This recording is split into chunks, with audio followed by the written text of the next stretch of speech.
بسم اللہ الرحمن الرحیم۔ عزیز طلبہ السلام علیکم، امید کرتے ہیں کہ آپ خیریت ہوں گے۔ اردو کے آج کے لیکچر کے ساتھ میں محمد سلیم۔ کل ہم نے ڈاکٹر علامہ محمد اقبال کی پہلی غزل اور اس کا تعارف اور دو اشعار دیکھے تھے۔ آج ہم بقیہ غزل کی طرف آتے ہیں۔ اس میں ڈاکٹر علامہ محمد اقبال فرماتے ہیں: نومید نہ ہو ان سے اے رہبر فرزانہ، کم پوش تو ہیں لیکن بے ذوق نہیں راہی۔ نا امید کا مطلب ہوتا ہے مایوس ہو جانا، نا امید ہو جانا۔ رہبر کا مطلب رہنما ہوتا ہے، راستہ دکھانے والا۔ فرزانہ کا مطلب ہوتا ہے سمجھدار، عقل مند۔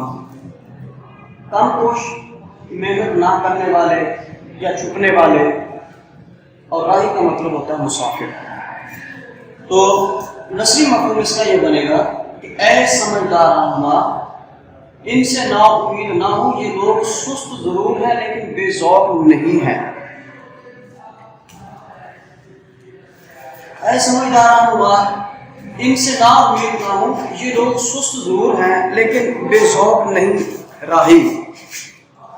علامہ محمد اقبال فرماتے ہیں کہ اے سمجھدار رہنما۔ 1857 کے بعد علامہ اقبال کی پیدائش سے قبل جو ہندوستان کے حالات تھے وہ کافی تبدیل ہو چکے تھے اور مسلمان زوال کا شکار ہو چکے تھے، سیاسی، معاشی، معاشرتی ہر لحاظ سے۔ تو یہ وہ قوم تھی جنہوں نے کم و بیش 1000 سال ہندوستان پر حکومت کی۔ اب یہ قوم کی حالت اتنی ابتر ہو چکی تھی کہ یہ سب سے آخر میں، یعنی ہندو مکار قوم تھی، وہ قریب ہوگا انگریزوں کے، اور سکھ بھی قریب ہوگا، اور مسلمان بیچارے تن تنہا اس 1857 کی جو ناکام جنگ آزادی تھی اس کے ذمہ دار ٹھہرائے گئے۔ تو اس کے بعد کیا ہوا؟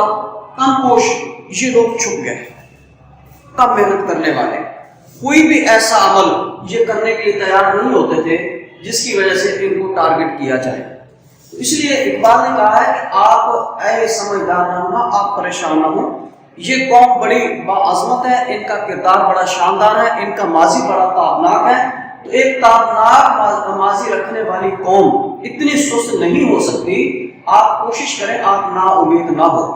یہ وہی وقت تھا عزیز طلبہ جب قائد اعظم محمد علی جناح اس قوم سے مایوس ہو کر واپس انگلستان چلے گئے کہ اس قوم کا کوئی حال نہیں، اس کا کچھ نہیں بن سکتا۔ پھر علامہ محمد اقبال نے دوبارہ قائد اعظم کو خط لکھ کے بلایا کہ آپ یہاں تشریف لائیں اور آپ کو اس لیڈرشپ کی ضرورت ہے، اس قوم کو آپ کی ضرورت ہے۔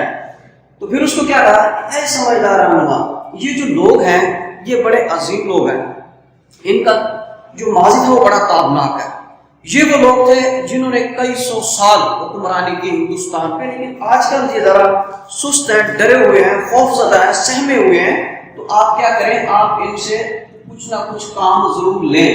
بے ذوق، بے ذوق کو یہاں پر لکھے سلگتی ہوئی چنگاری، آپ اس چنگاری کو ذرا تھوڑی سی ہوا دیں، یہ قوم دوبارہ آپ کے اپنا معیار پر پورا اترے گی۔ تو پہلا شعر میں نے لکھا ہے شعری حوالے کا: نہیں ہے نا امید اقبال اپنی کشتے ویراں سے، ذرا نہ ہو تو یہ مٹی بڑی زرخیز ہے ساتھی۔ کشت کہتے ہیں کھیت کو، ویران کہتے ہیں اجڑے ہوئے کو۔ اقبال کہتے ہیں کہ یہ اجڑا ہوا جو کھیت ہے، آپ اس کو دیکھ کے پریشان نہ ہوں، ذرا نہ ہو، اب ذرا ایک تھوڑی سی ہوا دیں، تھوڑا سا پانی دیں، اور اس کے بعد پھر کیا ہے کہ یہ جو قوم ہے یہ آپ کو ایک نئے روپ میں، ایک نئے انداز میں آپ کے سامنے آئے گی، اور وہ انداز کیا ہوگا؟ جو ان کا انداز حکمرانی تھا۔ مسلمانوں کا ایک بڑا شاندار دور ہندوستان میں گزرا اور مسلمانوں نے کئی سو سال ہندوستان پہ حکومت کی۔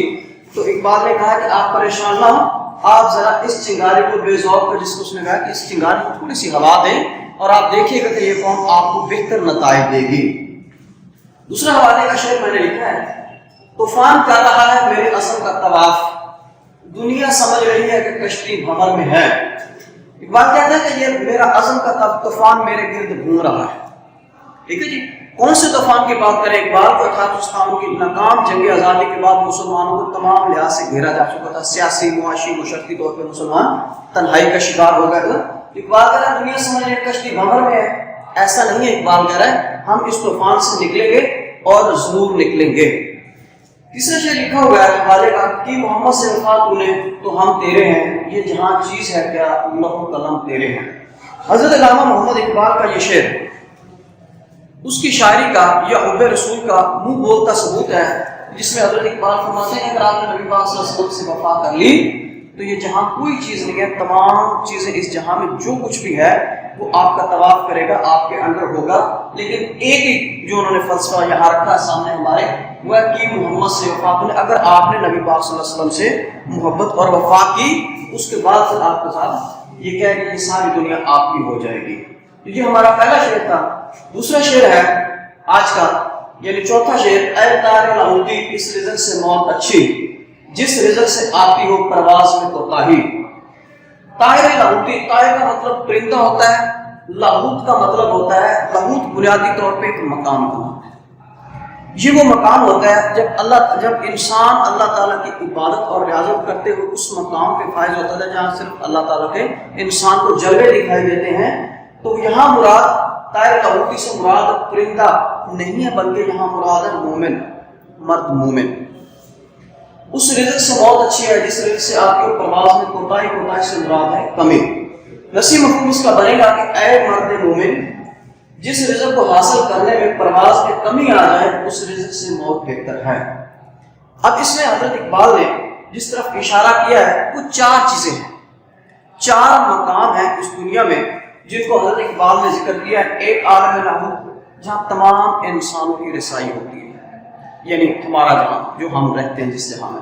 دوسرا مقام جس کو اقبال نے کہا ہے وہ ہے جبروت، اور یہ وہ مقام ہوتا ہے جہاں جنات اور ارواح یہ اس مقام پہ رہتے ہیں۔ اور اس کے بعد ایک تیسرا مقام ہوتا ہے اپنا عالم جبروت۔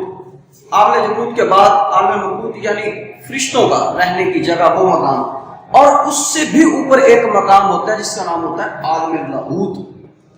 یہ تصوف کی اصطلاح سے صوفیہ کرام کا جو مقام اور مرتبہ تھا وہ سمجھتے ہیں کہ یہ تین جو مرحلے ہیں اس کو طے کرنے کے بعد انسان ایک ایسے مقام پہ پہنچ جاتا ہے جس کو ہم عالم لاہوت کہتے ہیں۔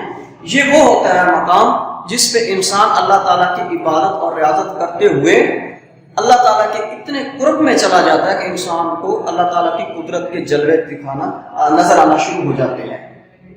تو اقبال کہتے ہیں کہ جس رزق سے، اب یہاں رزق سے مراد آب و دانہ نہیں ہے، اب یہاں رزق سے مراد وہ چیز ہے کہ جو آپ کو آپ کے مقام سے ہٹا دے، اور یہاں مراد لامحدود خواہشات ہے۔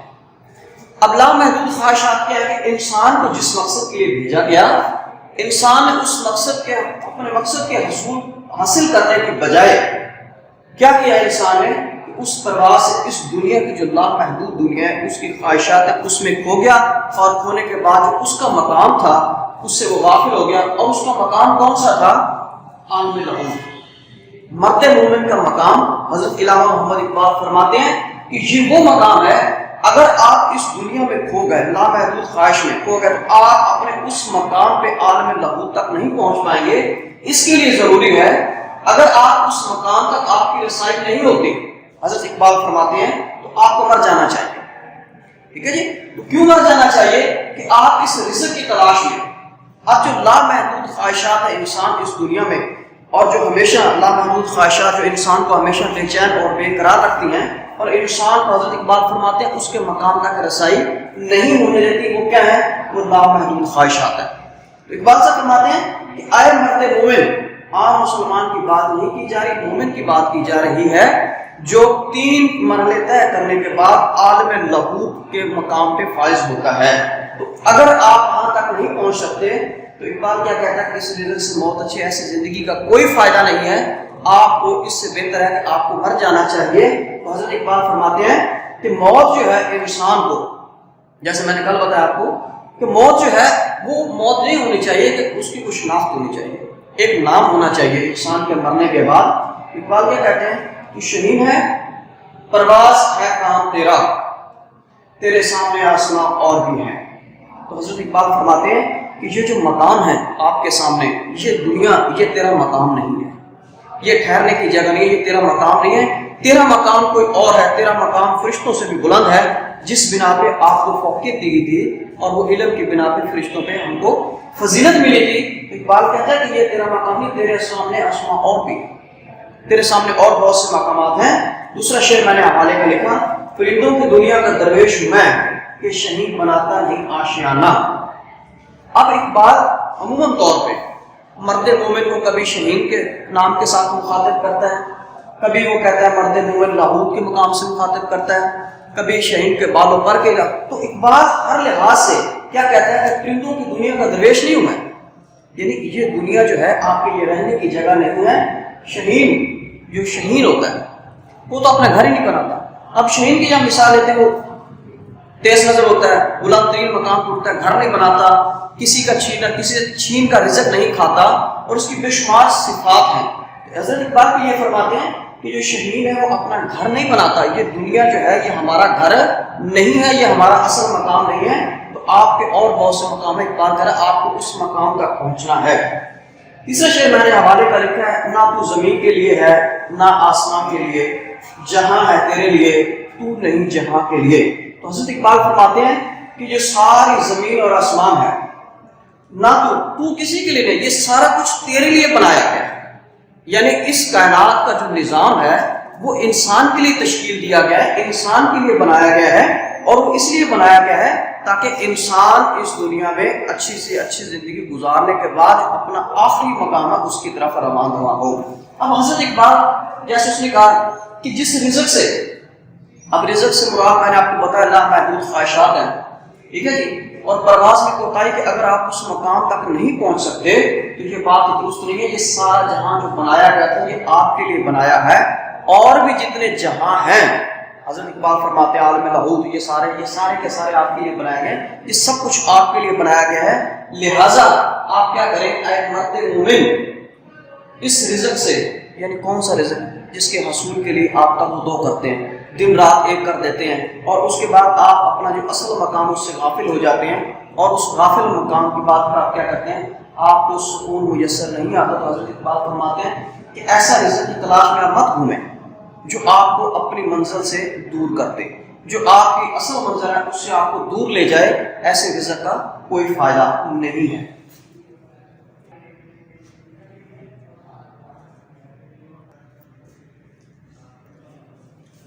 تو اب ہم آتے ہیں اپنے پانچویں شعر کی جانب، جس میں حضرت علامہ اقبال فرماتے ہیں دارا سکندر سے ہے وہ مرد فقیرہ اللہ، وہ جس کی فقیری میں بوئے اسد اللہ۔ اب دارا یہ ایرانی بادشاہ تھا جو سکندر کے ہاتھوں مارا گیا تھا۔ یہ بہت بڑا عظیم بادشاہ تھا جس کا دنیا میں ایک روب دبدبہ تھا، اور اس کے بہت مقام تھا، بہت بڑا فاتح تھا۔ لیکن جب اس کا مقابلہ سکندر اعظم سے ہوا تو سکندر اعظم ایک یونانی بادشاہ تھا جو 22 سال کی عمر میں دنیا کو فاتح کرنے کے لیے نکلا تھا۔ اور سکندر اعظم کے بارے میں جو کہا جاتا ہے کہ کم و بیش اس نے آدھی دنیا فتح کر لی تھی، تو سکندر اعظم جو ہے وہ اس دوران جب ان کا مقابلہ دارا سے ہوتا ہے تو دارا کو شکست دے کر، تو حضرت اقبال فرماتے ہیں فقیر اولا، فقیر رسول اللہ کا وہ نیک بندہ صوفی بزرگ، اس کی فقیری میں کیا ہے بوئے اسد اللہ، یعنی حضرت علی کی سی خوبیاں ہوں اس بندے کے اندر، اس مومن کے اندر۔ تو مفہوم اس کا بنے گا کہ دارا سکندر سے وہ مرد فقیر بہتر ہے۔ کون سا مرد فقیر بہتر ہے؟ جس میں یا جس کے غلاموں میں حضرت علی کی سی خوبیاں پائی جائیں۔ اب یہاں دو تین تلویح کے طور پہ ہمارے پاس چیزیں آئی ہیں، ایک دارا، ایک سکندر، اور تیسرا بوئے اسد علی۔ اب جو دارا تھا وہ میں نے آپ کو بتایا ایرانی بادشاہ تھا جس کا بہت روب اور دبدبہ تھا، ایک وسیع علاقے کا حکمران تھا، اور اس کے بعد جب اس کو شکست ہوئی، سکندر اعظم نے اس کو شکست دی، تو سکندر اعظم ایک یونانی بادشاہ تھا جس نے 11 سال یونان پہ حکمرانی کی۔ یہ ارسطو کا شاگرد تھا سکندر اعظم۔ تو سکندر اعظم کی جو کل عمر تھی وہ 33 سال تھی، 33 ایئر۔ تو 33 سال کی عمر میں جب یہ پنجاب میں راجہ پورش کو شکست دے کے واپس جا رہا تھا تو اسے شدید بخار ہوا، تو اس حالت میں یہ فوت ہو گیا۔ اس سے کیا کہتے ہیں یہ سکندر اعظم تھا، اور یہ 22 سال کی عمر میں دنیا کو فتح کرنے کے لیے نکلا تھا، اور اس کی کل عمر 33 سال تھی۔ تو یونان کو فتح کرتے ہوئے یہ ملتان تک آیا تھا۔ تو سکندر اعظم کہتے ہیں کہ آدھی دنیا کا حکمران تھا، اور اس کی روب اور دہشت کا یہ جذبہ ہوتا تھا کہ جو کوئی جس علاقے کو فتح کرنے کے لیے، جس علاقے پہ حملہ کرنے کے لیے نکلتا تو وہاں کے جو حکمران تھے یا وہاں کے جو بھی لوگ تھے وہ پہلے ہتھیار ڈال، انہیں پتا تھا کہ سکندر اعظم ایک مصمم ارادے کا مالک ہے، یہ نکلا ہے تو علاقہ فتح کر کے جائے گا، اور فتح کیے بغیر سوال ہی پیدا نہیں تھا یہ واپس پلٹ جائے۔ تو یہ تو تعارف تھا اپنا اس کا سکندر اعظم کا۔ اب تیسری ترمیم ہمارے پاس استعمال ہوئی ہے حضرت علی کی سی خوبیاں۔ اب حضرت علی کے اندر کون کون سی خوبیاں تھیں؟ شجاعت، علم، تقوی، بہادری، غیرت، اور اس کے ساتھ ساتھ فتح خیبر، خیبر کو فاتح کرنے والے، خیبر کو فتح دینے والے، یہ ساری کی ساری خوبیاں حضرت علی کے اندر پائی جاتی تھی۔ تو اس کے بعد کیا تھا، یہ چوتھے خلیفہ تھے اسلام کے، حضرت علی رضی اللہ تعالیٰ عنہ، اور نبی پاک صلی اللہ علیہ وسلم کے داماد بھی تھے۔ تو یہ ہمارے پاس ترمیم تھی۔ اب اس میں کیا کہا اقبال نے کہ ان دو بڑے بڑے بادشاہوں جن کا رعب اور غلغلہ پوری دنیا میں تھا، جن کی شہرت پوری دنیا میں پھیلی ہوئی تھی، یہ ان سے بہتر وہ فقیر ہے۔ کون سا فقیر؟ بنیادی طور پہ جو بادشاہ ہوتا ہے یا حکمران ہوتا ہے وہ عوام سے خراج حاصل کرتا ہے، ٹیکس لیتا ہے، پھر حکومت کرتا ہے، اپنے معاملات ملک کے چلاتا ہے۔ تو فقیر کیا ہوتا ہے؟ فقیر تصوف کے اصطلاح میں فقیر مانگنے والے کو نہیں کہا جاتا، تصوف کے اصطلاح میں فقیر دینے والے کو، عطا کرنے والے کو کہا جاتا ہے۔ تو یہ کیا ہے؟ کہہ رہے یہ جو لوگ تھے ان سے وہ مرد فقیر بہتر ہے۔ کیوں بہتر ہے؟ یہ لوگوں سے ٹیکس لیتے تھے، خراج لیتے تھے، پھر یہ نظام چلاتے تھے، اور یہ جو مرد فقیر ہوتا ہے یہ ایسے بیٹھے ہوتے ہیں اور کچھ بھی عطا کیے، جو کچھ مانگتا ہے، جو کچھ اللہ تعالیٰ کی طرف سے دیا گیا حکمت کے مطابق یہ لوگوں کو عطا کرتے رہتے ہیں۔ اس لیے اس نے کہا ہے یہ فقیر زیادہ بہتر ہے۔ اور ان کے اندر کون کون سی خوبیاں؟ اس کے اندر، اس فقیر کے اندر اور ان کے غلاموں کے اندر جو خوبیاں پائی جاتی ہیں وہ حضرت علی کی سی ہونی چاہیے۔ تو اقبال کیا فرماتے ہیں شعری حوالے کے حساب سے میں نے 3 اشعار لکھے ہیں۔ میرا طریق امیری نہیں فقیری ہے، خود ہی نہ بیچ غریبی میں نام پیدا کر۔ میں نے آپ کو کل بھی بتایا تھا لاسٹ لیکچر میں، اقبال سے پوچھا گیا کہ آپ شاعر بڑے ہیں یا فلسفی بڑے؟ تو حضرت علامہ اقبال نے مسکرا کے جواب دیا، نہ میں شاعر بڑا ہوں نہ فلسفی بڑا ہوں، بلکہ میں ایک فقیر ہوں۔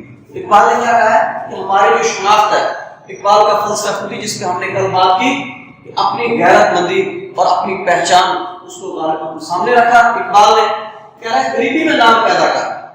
یہ اس نے جاوید اقبال کے لیے اپنے بیٹے کو یہ کہا تھا کہ ہمارا جو نام ہے خود ہی نہ بیچنا، غریبی میں نام پیدا کرنا۔ پھر اس کے بعد دوسرا شعر میں نے لکھا ہے، نہ تاج و تخت میں نہ لشکر سپاہ میں ہے، جو بات مرد قلندر کی بارگاہ میں ہے۔ تو مرد قلندر اقبال کے نزدیک یہ بھی ایک پورا ٹاپک ہے، ایک وسیع مفہوم رکھتا ہے۔ تو اگلی جو دوسری غزل علامہ محمد اقبال کی، اس میں اس میں بات کریں گے۔ تو مرد قلندر کون ہوتا ہے؟ جن کے اندر یہ صفات پائی جاتی ہے اور وہ کسی اور مقام پہ فائز ہوتا ہے، جیسے کہ اس نے عالم لاہوت کا ذکر کیا ہے۔ تیسرا شعر لکھا ہوا ہے، فردوس کو بھی آنکھ اٹھا دیکھتے نہیں، کس درجہ سارے چشم ہے کوئی بتاؤ کے لوگ۔ یہ کون لوگ ہیں؟ حضرت اقبال فرماتے ہیں فردوس یہ جنت کو بھی آنکھ اٹھا کے نہیں دیکھتے۔ یہ کون سے لوگ ہیں؟ کس درجہ سارے چشم، انہوں نے کیا دیکھا ہوا ہے؟ سارے چشم کیا دیکھتے انہوں نے کہ یہ جنت کو آنکھ اٹھا کے نہیں دیکھتے؟ کوئی بتا یہ کون سے علاقے کے لوگ ہیں، یہ کیسے لوگ ہیں جو آنکھ اٹھا کے فردوس کو بھی نہیں دیکھتے؟ تو حضرت علامہ اقبال فرماتے ہیں کہ یہ جو لوگ تھے فقیر، اللہ کا جو نیک بندہ ہوتا ہے، صوفی ہوتا ہے، وہ عطا کرنے والا ہوتا ہے، دینے والا ہوتا ہے، فقیر ہوتا ہے، اور فقیر تصوف کی اصطلاح میں عطا کرنے والے کو کہتے ہیں۔ حضرت اقبال فرماتے ہیں کہ ان دو بادشاہوں سے بہتر وہ فقیر ہے جو بیٹھے بیٹھے اللہ تعالیٰ کی محبت اور قربت میں اس مقام پہ فائز ہوتا ہے کہ جو کچھ مانگتا ہے اللہ تعالیٰ اس کو عطا کر دیتا ہے، اور وہ عطا کر اللہ تعالیٰ کی طرف سے عطا کرتا چیز آگے لوگوں میں آسانیاں اور وہ چیزیں بانٹتے ہیں۔ ان کے اندر بہت ساری صفات ہوتی ہیں، ان کا جیسے کہ حضرت علی کے بارے میں کہا ہے کہ یہ ان لوگوں جیسے ہوتی ہے، یہ بہادر لوگ ہیں، ان کے اندر وہ خوبیاں ہونی چاہیے۔ پہلی غزل کا آخری شعر ہے، آئین جواب مرداں حق گوئی و بے باکی، اللہ کے شعروں کو آتی نہیں مباہی۔ حضرت اقبال فرماتے ہیں ہم اس کو غزل کا آخری شعر کہیں گے، مقطع نہیں کہیں گے، کیونکہ اس میں اقبال نے اپنا تخلص استعمال نہیں کیا، اس لیے یہ غزل کا آخری شعر کہلاتا ہے۔ آئین جوان مرداں، بہادر لوگوں کا شعر، ہر کوئی سچی بات کرنا، سچ بولنا، بے باکی بے خوفی کے ساتھ، جس کا کوئی خوف نہ ہو، ربائی کا مطلب ہوتا ہے چلاکی، لومڑی کی طرح چلاکی۔ اب لومڑی چونکہ ایک مکار جانور ہے، اس لیے اس کی چلاکی بڑی مشہور ہے لومڑی کی، اس لیے اقبال کہتے ہیں کہ اس دنیا میں جوان مردوں کا شیوا حق بات کو بے خوفی سے بیان کرنا ہے۔ اللہ کے شیروں کو لومڑی جیسی مکاری نہیں آتی کہ یہ جو لوگ ہیں اللہ تعالیٰ کے جو نیک لوگ ہیں، یہاں پہ بنیادی طور پر مسلمانوں کی تعریف، مسلمان کی تعریف کی گئی ہے اس شعر میں۔ مسلمان کی تعریف کیا ہے؟ وہ سچ بولتا ہے اور بے خوف ہوتا ہے، کہ مسلمان کی جو تعریف کی گئی ہے، اور اس کے بعد اس بے خوفی کا جس کا ذکر کیا ہے کہ یہ جو لوگ تھے نبی پاک صلی اللہ علیہ وسلم سے لے کے انبیاء اکرام سب کو شدید مخالفت کا سامنا رہا۔ حق بات جو ہوتی ہے اس کی مخالفت ضرور ہوتی ہے، کردار کی مخالفت ضرور ہوتی ہے، لیکن ساتھ ہم نے فرمایا کہ کسی جابر حکمران کے سامنے کلمہ حق کہنا بہترین جہاد ہے۔ اب یہ جو بات ہے سچی بات کہنا یہ بڑا ضروری ہے۔ اسی طرح نبی پاک صلی اللہ علیہ وسلم کو جب یہ کہا گیا آپ کے چچا کی طرف سے کہ آپ نبوت کا اعلان نہ کریں، آپ لوگوں کو اسلام کی تبلیغ نہ کریں، تو آپ صلی اللہ علیہ وسلم نے فرمایا کہ میرے ایک ہاتھ پہ چاند اور دوسرے ہاتھ پہ اگر آپ سورج بھی رکھ دیں تب بھی میں اسلام کی تبلیغ سے باز نہیں آؤں گا۔ تو یہ مخالفت جو ہے یہ شروع سے ہوتی ہے۔ حضرت مجدد الافسانی وقت کے بہت بڑے مفسر، وقت کے بہت بڑے عالم، وقت کے بہت بڑے ولی کامل، ان کو بھی شدید مخالفت کا سامنا کرنا پڑا۔ جب اکبر نے دین الہی بنایا اس پہ سب سے پہلے جو بلند آواز کی، جس کے خلاف بلند آواز کی، وہ حضرت مجدد الافسانی نے کی تھی کہ نہیں آپ غلط کہہ رہے ہیں، سجدہ صرف اللہ تعالیٰ کی ذات کو روا ہے، لہٰذا آپ کسی کو سجدہ کرنے پر مجبور نہیں کر سکتے۔ تو ہر دور میں ہر مقام پہ جو سچ بولنے والے لوگ ہوتے ہیں انہیں زیادہ صفائیاں دینا پڑتی ہیں اور انہیں زیادہ مخالفت کا سامنا کرنا پڑتا ہے۔ اس کے بعد خواجہ فصیل، یہ ہارون الرشید خلیفہ کے دور کے ایک اپنا بڑے صوفی بزرگ تھے، انہوں نے بھی ہارون الرشید کو مخالفت کی، ہارون الرشید نے اس کی مخالفت کی۔ اب ہارون الرشید نے جب یہ کہا اور اس کے بعد جتنے بھی خواجہ فصیل صاحب کے سامنے انہوں نے کہا کہ آپ ایسا کریں، تو انہوں نے کہا نہیں ایسا ہم نہیں کر سکتے، تو خواجہ فصیل نے بھی یہی کہا تھا کہ ہم دین کے بارے میں، اسلام کے بارے میں آپ کی کسی رائے کا احترام نہیں کریں گے، جو اسلام ہے، جو شریعت ہے ہم اس کے مطابق عمل کریں گے۔ تو خواجہ فصیل بھی اس زمانے میں، اور اس کے بعد اب یہاں میں نے 3 اشعار لکھے ہوئے ہیں، وہ ہلکا یارا تو ریشم کی طرح نرم، ضرور حق و باطل ہو تو فولاد ہے مومن۔ اقبال فرماتے ہیں کہ اگر یہ مومن آپس میں ہوں تو ایسے جیسے ریشم کی طرح محبت اور پیار سے رہنے والے، لیکن اگر ان کا مقابلہ کس سے ہو جائے؟ حق اور باطل سے۔ اگر ان کا مقابلہ باطل سے ہو جائے تو فولاد ہے مومن، ایک مضبوط چٹان کی طرح سامنے آتا ہے مومن۔ اور مومن کے اندر جو سب سے بڑی خوبی ہوتی ہے جو اس نے دیکھی ہے وہ سچ بولنا اور بے خوفی ہوتی ہے۔ اور بے خوف انسان اس وقت ہوتا ہے اور سچ اس وقت بولنے لگتا ہے جب اس کے اندر اللہ اور اس کے رسول کی محبت اور وہ مقام اور مرتبے میں فائز ہو جاتا ہے، تو اسے کسی چیز کی پرواہ نہیں رہتی، بے خوف ہو جاتا ہے، کوئی میرے سچ بولنے سے ناراض ہوگا یا مجھے صفائیاں دینا پڑے گی۔ تو یہ کیا ہے؟ اس نے کہا کہ یہ آپس میں کس طرح ہوتے ہیں۔ دوسرا شعر میں نے لکھا، ہزار خوف لیکن زبان وہ دل کی رفیق، یہی رہا ہے ازل سے قلندروں کا طریق کا مطلب ہوتا ہے طریقہ کار۔ ہزار خوف ہو، ٹھیک ہے جی، جتنے بھی خوف ہو تو انسان اس بنا پہ ہمیشہ یہ نہیں ہوتا کہ جو سچی بات ہے وہ کہنے سے لاغر ہو گئے، سچی بات نہیں کہنی۔ تو قلندروں کا تو طریقہ یہی ہے، کیا طریقہ ہے کہ وہ ہمیشہ سچ بولتے ہیں اور اس سچائی کو ہمیشہ اپنے سامنے رکھتے ہیں۔ تو یہ جو ہمارا طریقہ کار ہے، جھوٹ اور سچ کو ملا کے بولنا، یہ مومن اور مسلمان کی صفات میں شامل نہیں ہوتے ہیں۔ مسلمان کون ہے؟ بہادر لوگوں کا شیوا کیا ہے؟ وہ ہمیشہ سچ بولتے ہیں اور بے خوفی کے ساتھ بولتے ہیں، اسے کوئی خوف زدہ نہیں کر سکتا۔ تیسرا شعر میں نے لکھا ہے، نئے انسان سے تعارف جو ہوا تو وہ بولا، میں ہوں سقراط مجھے زہر پلایا جائے۔ اب سقراط کون تھا؟ ایک عظیم سائنسدان جو وقت کے حکمران نے اس سے کہا، جب اس نے اس سے اختلاف کیا، کس بات کا اختلاف کیا؟ وہ کہتا تھا کہ زمین ساکن ہے، ٹھیک ہے جی، زمین ساکن ہے، لہذا جو سورج ہے وہ اس کے گرد گھومتا ہے۔ اس نے کہا نہیں ایسا نہیں ہے، اس نے کیا کہا تھا؟ زمین ساکن ہے، سورج اس کے گرد گھومتا ہے، تو اس کی تردید کی تھی سقراط نے کہ نہیں، زمین گھومتی ہے، سورج ساکن ہے۔ اس سچ کے بنا پر اس نے کہا کہ اس کو زہر کا پیالہ دیا جائے۔ تو نئے انسان سے تعارف ہوا، نئے انسان سے تعارف مراد یہ ہے کہ جو سچ بولنے والے ہوتے ہیں انہیں مخالفت کا سامنا کرنا پڑتا ہے، اور شدید مخالفت کے باوجود جو لوگ اس مقام پہ یا اس طریقے کے مطابق ڈٹے رہتے ہیں وہی اصل مسلمان ہیں، جن کی تعریف یہاں اقبال نے کہ وہ سچ بولتے ہیں اور بے خوفی کے ساتھ بولتے ہیں۔ تو میں سکرات ہوں، مجھے زہر پلایا جائے۔ اب وہ زہر پینے کے بعد کیا ہوا؟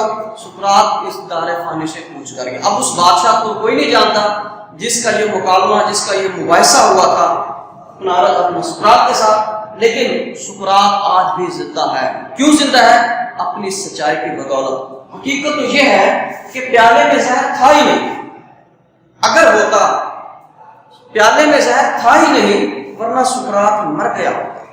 اگر ایسا ہوتا تو سقراط اگر اس کا نام زندہ ہے تو کس بنا پہ زندہ ہے؟ وہ صرف اس بنا پہ کہ اس نے سچائی کا ساتھ دیا تھا اور سچ بولا تھا۔ تو آخری شعر میں نے حوالے میں لکھا ہے، اسی باعث تو ہے برہم یہ زمانہ ہم سے۔ حضرت اقبال فرما دیں، بات کہتے ہیں وہی ہم جو خدا لگتی ہے۔ اسی باعث تو ہے برہم کہ زمانہ ہم سے ناراض ہے۔ اس بات پہ ناراض ہے سارا زمانہ، کیونکہ خدا لگتی کا مطلب ہوتا ہے سچی بات کہنا، حق کہنا۔ تو ہم سچی بات کہتے ہیں، وہ زمانے کو اچھی نہیں لگتی، بری لگتی ہے، وہ اس کو تسلیم نہیں کرتے اور سچ کو چھپایا جاتا ہے، جھوٹ کو عیاں کیا جاتا ہے۔ حضرت اقبال کہتے ہیں ہم تو وہی بات کریں گے بھائی، کون سی بات کریں گے؟